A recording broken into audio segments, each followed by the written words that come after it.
Hello and welcome to another episode of Unworthy History. Today we got some more actual history for you from this book right here, Indian Depredations in Texas by J.W. Wilbarger, published all the way back in 1889.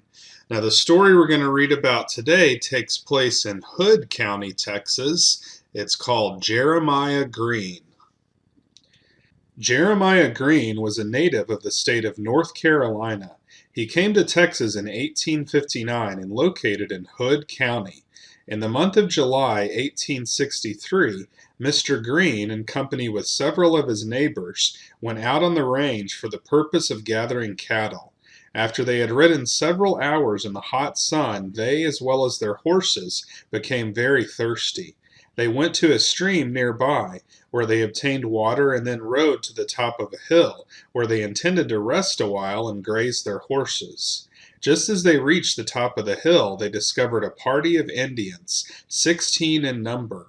The Indians were sitting on their horses with their weapons in their hands, and were gazing intently at the whites, as if they were debating the question of making an attack. Some of the whites proposed to stay and fight it out if they attacked them. Others thought they had better retreat in time, as there were but 5 whites altogether, and but 2 guns among them. One of the whites, seeing the Indians outnumbered them so greatly, became alarmed and fled.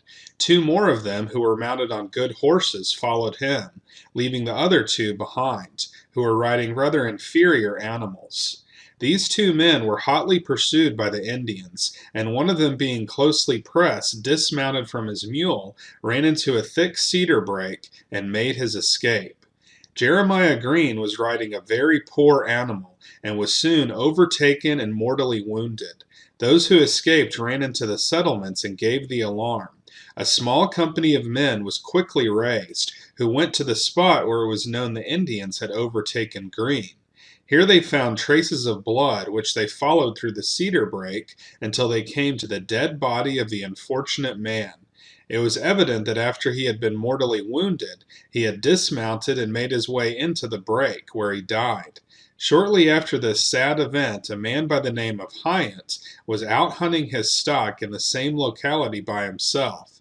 He was a brave and cautious man, but many who were both brave and cautious have been killed by the Indians in Texas. The Indians attacked Hyant, and as he was well mounted, it was evident from the sign that he ran a long distance before the Indians overtook and killed him. This same party of Indians, when about leaving the settlements, came across an old black man who belonged to a Mr. Bryant. He attempted to save himself by running, but the Indians caught and killed, as they supposed, and scalped him. He was found afterwards still alive and carried home, but died in a few days.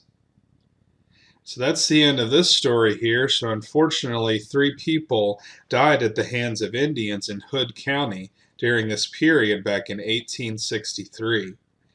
So if you want to hear more stories like this, then be sure to like and subscribe, and we'll see you next time on Unworthy History.